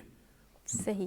اچھا سر، اس زمانے میں ایک بہت ڈبیٹ یہ بھی ہوتی تھی، اگر ہم پارلیمنٹری سپیچز دیکھیں یا اس زمانے کے لوگوں کی میٹنگ یو جی سی کی منٹس دیکھیں تو ان میں ہمیں یہ پتہ چلتا ہے کہ بہت سارے لوگوں کو اس آئیڈیا پہ کنونس کرنا بھی بڑا مشکل تھا، کیونکہ وہ خود فارمل ایجوکیشن سسٹم کی پروڈکٹ تھی، تو ان کو یونیورسٹی وداؤٹ والز یا اس اوپن نیس کی کانسیپٹ کی سمجھ نہیں آتی تھی. اور پھر ایک بڑا کویشچن یہ ہوتا تھا کہ کیا Allama Iqbal open university, of course اس وقت پیپلز اوپن یونیورسٹی تھی، کیا اس کی ڈگری ریکگنائز ہوگی یا نہیں؟ تو اس سلسلے میں آپ لوگوں کو کیا ایفرٹ کرنی پڑی؟ اس سلسلے میں تو میں ایک لطیفہ بیان کیا کرتا تھا، کیونکہ یہی مین سوال یہی تھا کہ آپ کی کوالٹی ان کے برابر ہے کہ نہیں، آپ کی ریکگنیشن اور کریڈیبلٹی اس کے برابر ہے کہ نہیں. تو لطیفے کے طور پر جب میں یہ بات پیش کرتا تھا تو پھر تو غالباً تالیوں کی گونج میں لوگ اس یونیورسٹی کو مانتے تھے. وہ یوں ہوتا تھا کہ میں کہتا تھا دیکھیں فلاں یونیورسٹی، نام نہیں لیتا، فلاں یونیورسٹی ہے، وہاں جب وہ امتحان ہو جاتا ہے تو ڈگری ملتی ہے، تو ڈگری کی سکرول کو فائنلی کون سائن کرتا ہے؟ جو اگری کرتا ہے وہ چانسلر آف دی یونیورسٹی کرتا ہے، اور ساری یونیورسٹیوں کا چانسلر جو ہوتا ہے وہ اس صوبے کا گورنر ہوتا ہے. اب یہ یونیورسٹی جو ہے کہ اس کا پریزیڈنٹ آف پاکستان ہوتا ہے. تو آپ کیا سمجھتے ہیں کہ گورنر کی ریکگنائز دی ہوئی کریڈیبلٹی برابر ہے اس کریڈیبلٹی کے جس کو پریزیڈنٹ دیتا ہے؟ جیسے فلاں پریزیڈنٹ یہاں آئے، فلاں آئے، شاید میں نام نہیں لیتا، تو وہ اس لیے آپ یہ دیکھیں کہ جب اس پریزیڈنٹ جس کا چانسلر ہوگا، ہاں بلکہ میں شروع یہاں سے کرتا تھا، میں نے کہا بالکل ٹھیک کہہ رہے ہیں، وہ یونیورسٹی کی ڈگری اور یہ یونیورسٹی کی ڈگری واقعی برابر نہیں ہے، آپ سچ کہہ رہے ہیں. تو میں نے کہا کیسے برابر ہو سکتی ہے؟ ایک یونیورسٹی جس کا چانسلر گورنر ہو اور ایک یونیورسٹی جس کا چانسلر پریزیڈنٹ آف پاکستان ہو، وہ برابر کیسے ہو سکتی ہے؟ تو میں آپ سے متفق ہوں کہ پریزیڈنٹ آف پاکستان کے سسٹم کے تحت چلتی ہوئی یونیورسٹی دوسروں سے بہتر ہے، یہ برابر نہیں ہے، اس لحاظ سے برابر نہیں ہے. بہرحال یہ ایک لطیفے کے ہاتھ سے کرتے تھے. تو اس میں جو کچھ ویکنیسز رہ جاتی ہیں، یہ ایک بہت کھلا سٹیج ہے امپرومنٹ کرنے کا، اور واقعی ان کو ہم ورکشاپوں کے ذریعے، وزٹس کے ذریعے، اور ابھی کچھ وہ بھی ہم نے کیا تھا کہ کمپیوٹر کی ایجوکیشن جب ہو رہی ہے تو آن لائن مانیٹرنگ کے ذریعے کرنے کے ذریعے تو ان گیپس کو ہم پورا کر سکتے ہیں. تو اس کا تو فیلڈ اتنا ہے کہ جیسے ایک اوشن ہے، وہ سارا ان گیپس کو ہم پورا کر سکتے ہیں. And there is always room for improvement, there is always need for improvement, اور ہم اس کو ریوزٹ کرتے رہنا چاہیے. اسی سلسلے میں علامہ اقبال اوپن یونیورسٹی کا سر یہ روٹین ہے کہ ہر 3 سال کے بعد کورسز کو بھی ریوائز کیا جاتا ہے، اپ ڈیٹ کیا جاتا ہے اور اپ گریڈ کیا جاتا ہے as per the needs and requirements of the age as well as of the academic content, جو کہ وہ ڈیولپمنٹس ہیں اس کو بھی ہم کور کرنے کے لیے ساتھ ساتھ کر رہے ہوتے ہیں. سر تھوڑا سا ہم مزید آگے آتے ہیں. آپ نے اپنے ٹائم پہ آپ 1995 تک وابستہ رہے، اور ہم دیکھتے ہیں کہ 1995 تک یونیورسٹی میں مختلف کانوکیشنز بھی ہوئے ہیں. ایک پہلا کانوکیشن شاید اس وقت آپ یہاں موجود نہیں تھے، آپ 79 میں 77 میں جب پہلا کانوکیشن ہوا 7 سالہ تقریبات کے سلسلے میں ری نیمنگ کے فوراً بعد، اس کے بعد ہمیں نظر آتا ہے کہ جو چانسلر، جیسے ابھی آپ نے مینشن بھی کیا اور میرا خیال ہے نام لینے میں کوئی مذائقہ نہیں، پریزیڈنٹ فاروق لغاری صاحب علامہ اقبال اوپن یونیورسٹی میں تشریف لا چکے ہیں کیونکہ چانسلر ہیں. ضیاء الحق صاحب ملٹیپل ٹائمز آ چکے ہیں، تارڑ صاحب آ چکے ہیں. ریسنٹلی بھی اگر ہم دیکھیں تو ہمیں پریزیڈنٹس کا آنا ایک نظر آتا ہے. جب یونیورسٹی میں کانوکیشن ہوتا تھا، اور آپ کے ٹائم پہ اگر کوئی ہوا، آپ نے کوئی اٹینڈ کیا ہو، 2 ہی ہوئے تھے، تو کیا ایک اوور آل کیا ہوتا تھا؟ کیونکہ ہمارے جو اسٹوڈنٹس ہیں وہ آل اکراس پاکستان پھیلے ہوئے ہیں. علامہ اقبال اوپن یونیورسٹی کا اسٹوڈنٹ صرف پنڈی اور اسلام آباد کی ویسینٹی میں تو نہیں رہتا نا، پورے پاکستان میں ہے، گوادر سے لے کر گلگت سے لے کر خیبر، کراچی، ہر جگہ پہ. گاڑی میں لوگ جا رہے ہیں، میں نے دیکھا ہے سیٹ پر بیٹھے ہوئے کوئی لڑکے اور اوپن یونیورسٹی کی کتاب کھولی ہوئی ہے اور پڑھ رہے ہیں. کراچی میں دیکھا ہے، کہیں پر سفر کر رہے ہیں تو وہاں دیکھا ہے، ہر جگہ ہوتا تھا. اس وقت ہم نے کچھ انوویشنز بھی کی تھیں. بس مجھے یاد ہے جب ضیاء الحق صاحب کے وقت کانوکیشن ہوئی تھی تو اس وقت ہم نے ایک نیا کانسیپٹ اس میں شامل کیا تھا. وہ یہ تھا youngest student of the Open University and the oldest one. ٹھیک ہے. تو پھر وہ کمپیوٹر کے ذریعے لے کے تو مجھے یاد ہے کہ شاید کوئی 10-11 سال کا ایک لڑکا کس کورس میں تھا یہ مجھے یاد نہیں, وہ بھی اسٹوڈنٹ تھا اس ڈیٹ کے مطابق, اور ایک بزرگ کوئی شاید میری عمر کے ہوں گے 90 سال یا 92 کے, وہ بھی اسٹوڈنٹ تھے, اور ان کو ایک خاص ایوارڈ یا کوئی ایسا شیلڈ وغیرہ ہم دیتے تھے. تو یہ اس کانسیپٹ کو واضح کرتا تھا کہ ایجوکیشن فار لائف, یہ ہے میننگ ایجوکیشن فار لائف. تو ان کو پریزیڈنٹ کو 2 شیلڈیں بنتی تھی, ینگسٹ اور ایلڈسٹ کی. تو بڑا اچھا ولولہ ہوتا tھا شروع میں, اس لیے کہ لوگوں کو جو اس یونیورسٹی کو برابر نہیں سمجھتے تھے دوسری یونیورسٹیوں کے, ہم تو بہتر سمجھتے ہیں نا ان سے, تو ان کو ایک ہوتا تھا کہ بھائی پریزیڈنٹ نے یہ ڈگریاں دی ہیں, تو پریزیڈنٹ آف پاکستان کی طرف سے ڈگریاں دی جاتی تھیں. تو یہ بہت ایک بڑی ایکسائٹمنٹ ہوتی تھی. مجھے تھوڑا سا یہ گلہ ہے کہ شاید اس کو تواتر سے نہیں کیا گیا, کبھی کر لیا اور کبھی نہیں کیا. تو مطلب وہ شاید ایڈمنسٹریٹو ضروریات بھی ہوتی ہیں یا سہولیات کی بھی بات ہوتی ہے. سہولیات تو بہت ہیں, وہ تو مسئلہ نہیں ہے, لیکن یہی تھے کہ بعض اگر لوگ زیادہ بیزی ہیں, دوسری طرف یعنی اگر یہ ایک اینول فیچر رہتا اور اللہ کرے آئندہ ہو جائے تو یہ یونیورسٹی کی کریڈیبلٹی کے لیے بڑی اس میں تقویت آئے گی.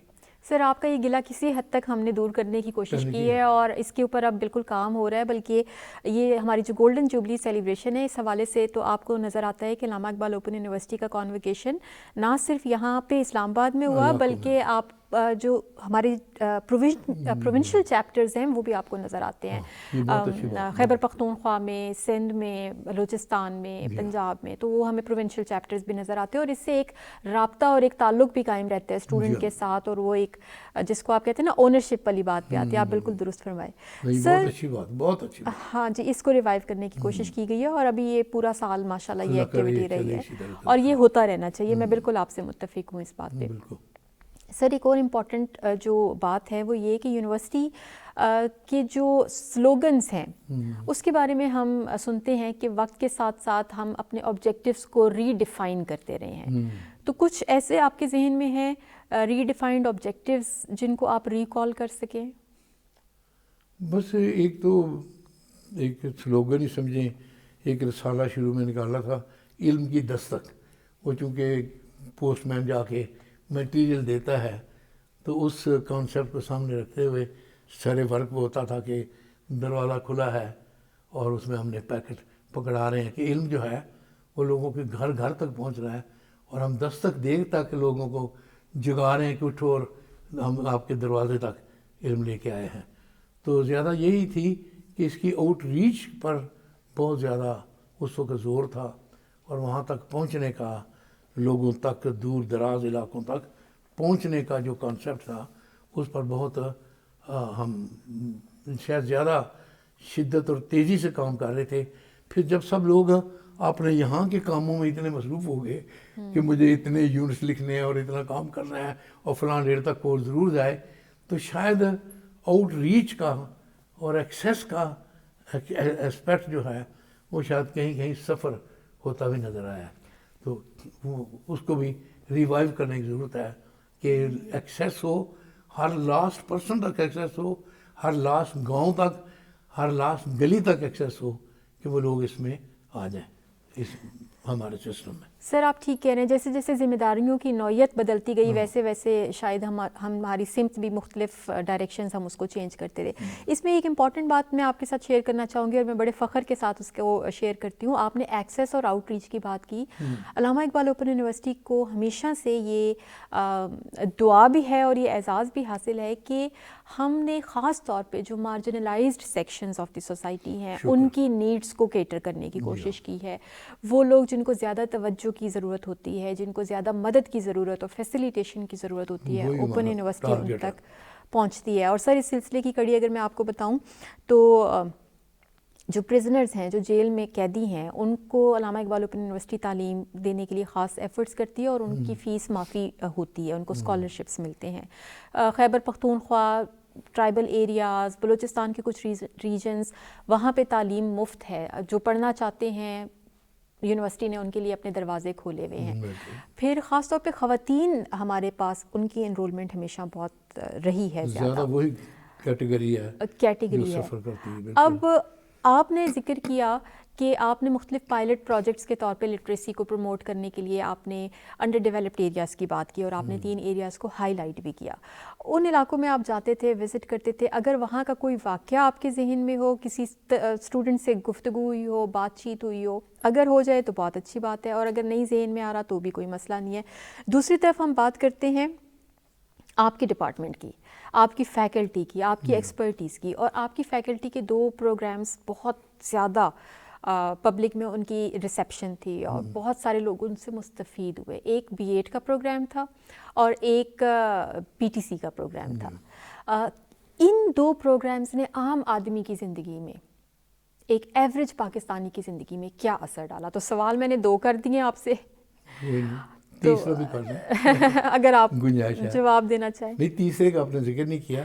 ایکچولی ایک بہت محدود پروگرام تھا اپنا, لیکن اس میں یہ ہوا کہ جو اوپر لیول کی ایڈمنسٹریشن اور مینجمنٹ ہے نا, بڑے بڑے سینئر لوگوں نے ہمارے ای پی ایم کورسز میں داخلہ لیا, ایجوکیشنل پلاننگ اینڈ مینجمنٹ. اور آپ کو سن کے خوشی ہوگی کہ اس وقت ہمارے پاس ایسے ایکسپرٹس آتے تھے جو یونیسکو کے IIEP international institute of education planning سے پڑھاتے تھے, جو فیکلٹی پڑھاتی, وہ آ کے ہمارے ان کورسز میں ان پٹ دیتے تھے. میرے وقت میں بھی مجھے یاد ہے کہ ایک, ویسے میرے بعد میں دوست بھی ہے, چیلیو بری پگڈی, اس کو یونیسکو نے انگیج کیا تو یہ تھائی لینڈ سے آیا, اور تھائی لینڈ میں یہ ایک یونیورسٹی کا سینئر پروفیسر تھا, اور اس نے بہت اچھا کانسیپٹ ایک نیا دیا تھا, ڈیولپمنٹ ایجوکیشن.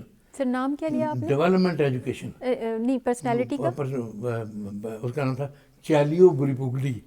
ٹھیک ہے. یہ اچھا, مجھے ایکچولی یونیسکو والوں نے میں پوچھا کہ آپ کس کو لینا چاہتے ہیں, ہم اس کو اسپانسر کرتے ہیں, ہوٹل سب کوئی.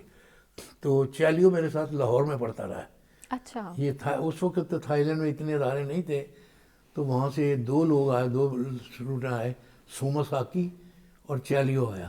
تو چیلیو اور میں تو بالکل یار, تو مجھے پتا تھا کہ چیلیو نے وہاں جا کے بہت بڑا کام کیا. پھر میں 2 دفعہ چیلیو کو میں نے بینکاک میں وزٹ بھی کیا, اور ایک دفعہ تو اس نے بڑی مجھے فخر سے بتایا, پہلی دفعہ بتایا کہ میں نے یہاں نیا کورس ڈیولپ کیا ہے, اور وہ پڑھا تھا پالو آلٹو سے اسٹینفورڈ یونیورسٹی, اور وہ ہے ڈیولپمنٹ ایجوکیشن. پھر اس نے بڑے فخر سے کہا کہ شوکت, تمہیں خوشی ہوگی کہ شہزادی بھی میرے کورس میں ڈیولپمنٹ ایجوکیشن میں پڑھ رہی ہے. شہزادی بادشاہ کی بیٹی اس کے کورس میں, اور یونیورسٹی کا نام تھا سری نخزنہ وراؤت یونیورسٹی. تو میں نے کہا یار کبھی ہمیں بھی شہزادی کی زیارت کرا دو, تم تو پڑھا رہے ہو, ہمیں بھی کہتے کبھی اس وقت آؤ گے جب وہ کورس چل رہا ہو تو پھر ہوگے. تو اس کو میں نے کہا کہ یہ کورس یہاں آنا چاہیے. بڑی مخالفت بھی کہ یار کہ سر پر کوئی نہیں, کیا ہے ڈیولپمنٹ ہے. تو ڈیولپمنٹ ایجوکیشن یہ تھا کہ تعلیم سب سے بڑا ذریعہ ہے ڈیولپمنٹ کا, بالکل, اور اس کو ڈیولپمنٹ کے ساتھ ریلیٹ کرنا چاہیے. اب ڈیولپمنٹ کی کئی قسمیں ہیں, ہیومن ڈیولپمنٹ ہے, انسان کی اپنی ڈیولپمنٹ, بالکل ایسے, قوموں کی ڈیولپمنٹ, ملکوں کی ڈیولپمنٹ, اور ایکڈیمک دنیا میں یہ جو نئی ترقیاں آ رہی ہیں, جیسے اب AI ہے. What is AI؟ Artificial intelligence. یہ ڈیولپمنٹ ہے, اور یہ ڈیولپمنٹ کو سرایت کرنا چاہیے ایجوکیشن میں. آل ڈیولپمنٹ جو سائنس میں اور ٹیکنالوجی کی دنیا میں آ رہی ہیں, ان کو ایجوکیشن سے انٹیگریٹ کرنا چاہیے, اور ایجوکیشن کے ساتھ. تو واقعی بہت لوگوں نے مزہ اٹھایا. یہ کوئی 15 دن یہاں رہا, 8 دن کا تو کورس تھا نا, ورکشاپ, اور 2-3 دن پہلے بھی بعد میں بھی. تو اس نے ہمیں یہ اس کورس کی ڈیولپمنٹ میں بہت مدد کی.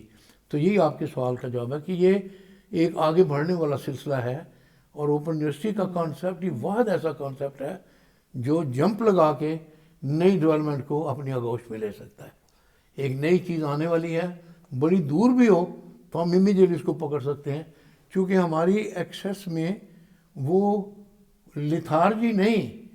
جیسے میں کئی دفعہ میں مثال دیا کرتا ہوں کہ کہیں میلسی کے علاقے میں ایک نہر بنی تھی، کون سا نہر کا نام تھا مجھے یاد نہیں، تو میں مثال دیتا ہوں اولڈ سسٹم کی.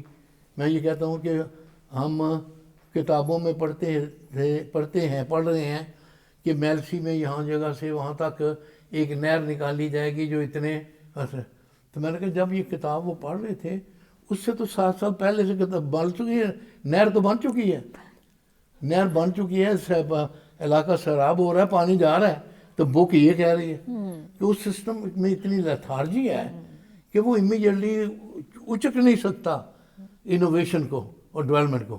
اور ہمارے میں یہ ہے کہ آج یہ بات سنی ہے تو ہم چاہیں تو کل اس کورس کو ڈیولپ کر کے امیجیٹلی اسٹوڈیو میں لا کے اور اپنے ریڈیو پروگرام میں ایک دم اس کو پاکستان کے کونے کونے تک اس علم کی لہر کو لے کے جا سکتے ہیں. تو گویا یہی انوویشن ہے جو اس میں بڑی قوت دیتی ہے کہ ہماری آؤٹ ریچ میں وہ لیتھارجی نہیں رہتی، وہ اتنا پیچھے نہیں ہم رہ سکتے، ہم بہت تیزی سے بہت آگے بڑھ سکتے ہیں. اگر آپ نے سنا ہے کہ کوئی بولیویا میں ایک نیا کانسیپٹ نیا کورس اس طرح ہوا ہے اور بولیویا والے یوں کر رہے ہیں اور ہمیں سمجھ آ جاتی ہے، تو لیٹ اس سٹ ڈاؤن، برنگ 2 اور 3 ایکسپرٹ جو وہ کر رہے ہیں اور ان کی مدد سے اس کو کریں.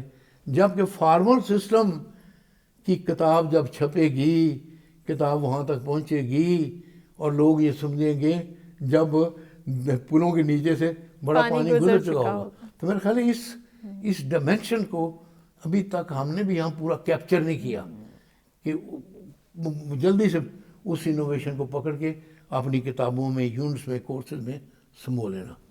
تو یہ میرے خیال میں اس کا بہت بڑا چیلنج ہے اور بہت بڑی اس کی بہت پوٹینشیل بھی ہے اور چیلنج بھی ہے. آپ بالکل درست فرما رہے ہیں. اور یہ فلیکسیبلٹی آپ کو بیسکلی اگر آپ اس کو استعمال کرتے ہیں تو یہ آپ کی اسٹرینتھ ہے، آپ کا پوٹینشیل ہے. اور اگر ہم اس کو رسپونڈ نہیں کرتے تو پھر وہ ٹوائن بھی کہتا ہے نا کہ وہ قومیں جو چیلنجز کو رسپونڈ نہیں کرتی they are doomed to destroy.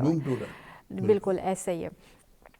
سر اگر وہ میرا خیال ہے آپ ذکر بیچ میں آپ شاید رہ گیا، اب بی ایڈ کا میں نے سوال کیا تھا کہ بی ایڈ کا ہمارا بہت کامیاب پروگرام تھا اور پی ٹی سی کا، تو عام آدمی کی زندگی میں ان پروگرامز نے کیا اثر ڈالا؟ دیکھیں ایک تو تھوڑی سی ان پروگراموں کے بارے میں نیو کانسیپٹ یہ ہے ایکچولی ایجوکیشن میں کہ یہ کورسز اس طرح ہونے چاہیے کہ ان کو سٹیگر کیا جائے پریکٹیکل لائف کے ساتھ. تو یہ ایک یونیسکو کی بہت بڑی اپنا اسٹڈی ہوئی تھی جس میں یہ کہا گیا تھا کہ بجائے اس کے کہ آپ ٹیل اینڈ پر ایک پریکٹیکل ورکشاپ رکھتے ہیں 2-3 ہفتے کی اور پھر ایک امتحان اور یہ اس طرح، اس کو مختلف سیمیسٹروں میں اور مختلف سالوں میں انٹیگریٹ کریں پریکٹیکل کمپوننٹ کو.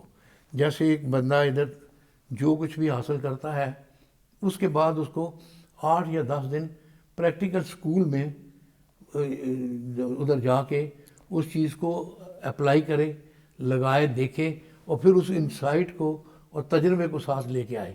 لیکن ٹیل اینڈ پر تو یہ ایک یعنی ایکچولی فیسلٹی کی بات ہے کہ ہم یوں کرتے ہیں، لیکن یہ ایجوکیشن اسی طرح ہونے چاہیے جس کا کانسیپٹ تھا لیبارٹری اسکول.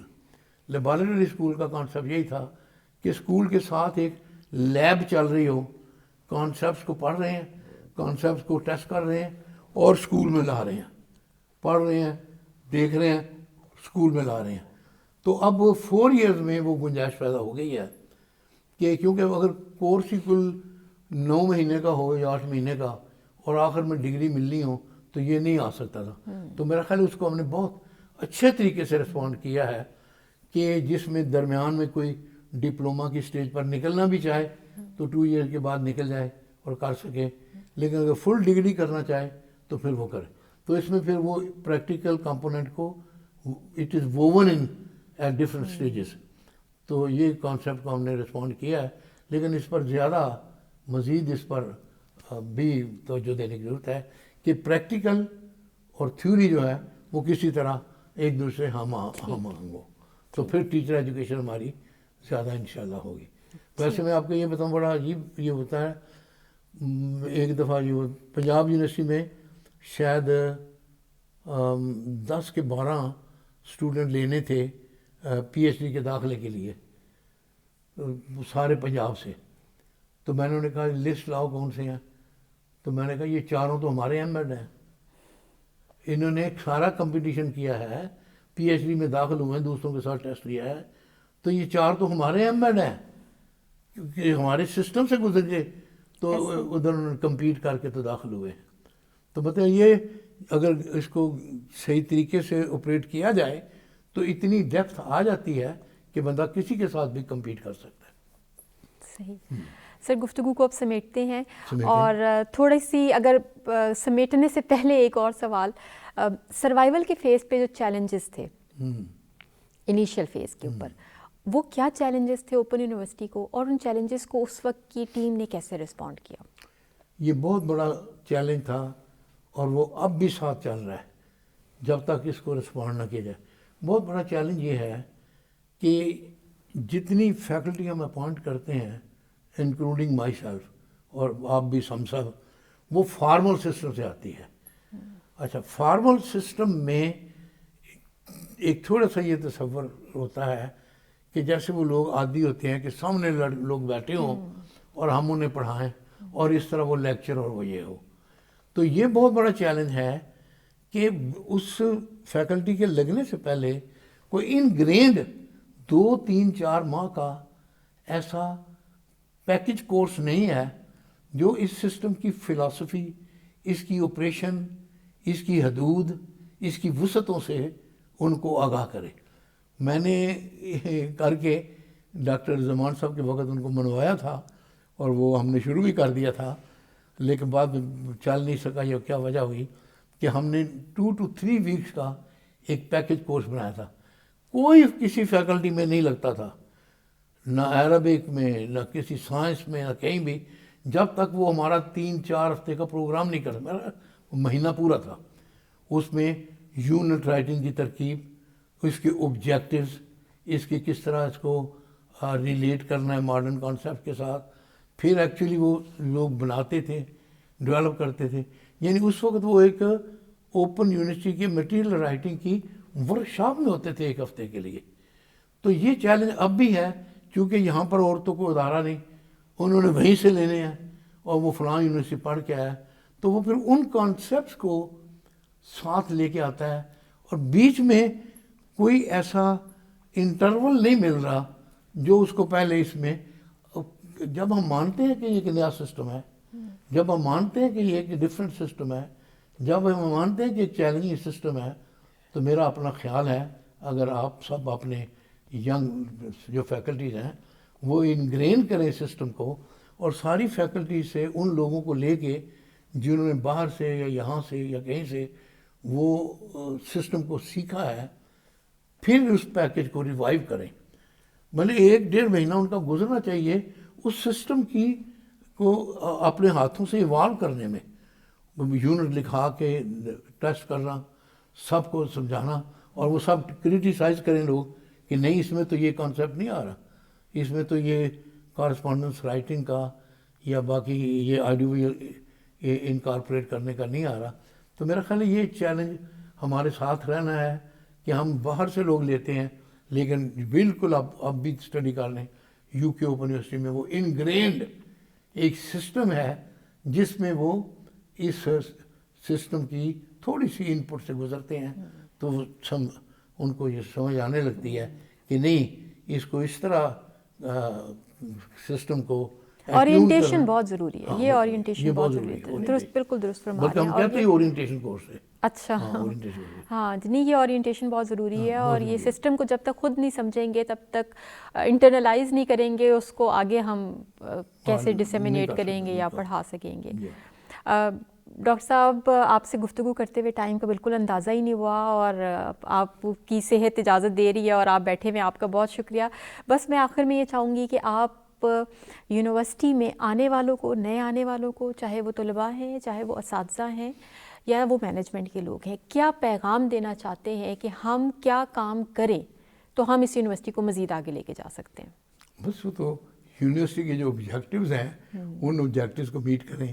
ایک تو یہ ہے کہ ہمیں کوالٹی پر دوبارہ توجہ دینے کی ضرورت ہے. مجھے یہ خدشہ ہے کہ بعض اوقات ہم کسی وجہ سے کوئی ڈپینڈ کرتے ہیں کسی بنی بنائی چیز پر اور اس میں اپنی ان پٹ شامل نہیں کرتے، حالانکہ وہ ان پٹ ہمارے ایجوکیشن کے کچھ مٹیریل میں موجود ہے کہ باہر کا بھی اگر آپ کو مٹیریل اڈاپٹ کرتے ہیں تو کس طرح ایک اسٹڈی گائیڈ کے ذریعے اس کو اسٹرینتھن کر سکتے ہیں کہ وہ مٹیریل جو لے وہ ہماری اسٹڈی گائیڈ کا حصہ بن کے جائے. مثلا ہم مختلف جگہوں پر چیپٹر پڑھنے کے بعد سوالات اٹھا سکتے ہیں، پھر ان سوالات کے ٹینٹیٹیو جوابات دے سکتے ہیں، پھر مزید سوالات اٹھا سکتے ہیں کہ ان چیزوں کو حل کرنے کے لیے کیسے ہو. تو یہ تو کوالٹی کا ایک حصہ ہے اور یہ محنت طلب ہے. تو انسان کی جو نیچر بھی ہے کہ جلدی میں شاید وہ محنت نہیں کرتا، سبھی لوگ، میں بھی، سبھی اس میں ہیں، لیکن وہ اس طرف محنت لانے کی ضرورت ہے کہ ہم ایکچولی اپنے میٹیریلز کو ایٹیون کریں اس سسٹم کی ضروریات کے مطابق جس میں ہم داخل ہوئے ہیں. یہ وہ سسٹم نہیں ہے جس میں ہم کسی اور یونیورسٹی میں پڑھا رہے تھے یا پڑھ رہے تھے. یہ بالکل ایک ڈفرینٹ بات ہے اور اس میں ہمیں کرنا چاہیے.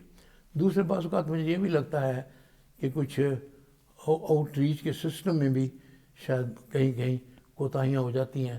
ہماری مد نظر ہونا چاہیے وہ آخری لاسٹ لڑکی جو بہت دور کے دیہات میں بیٹھی ہوئی ہے اور وہاں تک کوئی پگ ڈنڈی بھی نہیں ہے، وہاں تک کوئی بندہ پہنچتا بھی نہیں ہے اور وہاں پر ریڈیو ٹی وی کا تو سوال ہی پیدا نہیں ہوتا. کسی طرح وہ ہمارا ماٹو ہو کہ اس تک ہم نے پہنچنا ہے. تو اور پھر کوشش کریں گے تو درمیان میں بہت لوگ آؤٹ ریچ میں آ جائیں گے، پھر اور آ جائیں گے. بٹ دیر از ایک لاسٹ اسٹوڈنٹ ہے بلوچستان کے فلاں علاقے میں جو نومیڈک ہے، جو ہر سال اپنی جگہ بدلتے ہیں، گرمیوں میں کہیں اور سردیوں میں کہیں، لیکن وہ ہمارے لوگ ہیں، وہ میرے پاکستانی ہیں، میرے بلوچستان کے نومیڈک لوگ ہیں. ویئر از اے سسٹم جو ان نومیڈ تک پہنچے، وہ ان کے ساتھ ساتھ چلے، بلکہ جہاں وہ پہنچے وہاں پہلے ان کو ویلکم کرنے کے لیے وہ سسٹم موجود ہو. مجھے بہت بڑا چیلنج ہے، خواب کی طرح بڑا چیلنج ہے. But let's do. پہلے ڈریمز ہی آتی ہیں نا، خواب پہلے آتی ہے تو پھر شروع ہوتا ہے نا کام. تو میرا خیال ہے یہ آؤٹ ریچ کے سسٹم میں بھی وہ لاسٹ پرسن جو کہیں پر بیٹھا ہوا ہے، محروم ہے، خاص طور پہ لیڈیز میں، انڈر ڈیولپڈ علاقوں میں، ان میں، تو وہاں تک ہم پہنچیں، یہ ہمارا ماٹو ہونا چاہیے. تو اللہ کرے ہم اس میں کامیاب ہوں اور اللہ تعالیٰ آپ جیسے ماشاءاللہ ڈائنامک ساتھیوں کی موجودگی میں انشاءاللہ اس مشن سے عہدہ برآں ہوں گے انشاءاللہ. آمین انشاءاللہ. ڈاکٹر صاحب thank you so very much for your time and coming back to your home. وہ گھر جو آپ نے اپنے ہاتھوں سے بنایا تھا اور وہ گھر جو آج ایک بہت بڑا گھر بن چکا ہے. ہم آپ کے ٹائم کا، آپ کی آنے کا بہت قدر کرتے ہیں اور بہت شکر گزار ہیں. تھینک یو ویری مچ، بہت شکریہ آپ کا. علامہ اقبال اوپن یونیورسٹی کے اسٹوڈیو سے آج کے لیے اتنا ہی. اپنا بہت خیال رکھیے. اللہ حافظ.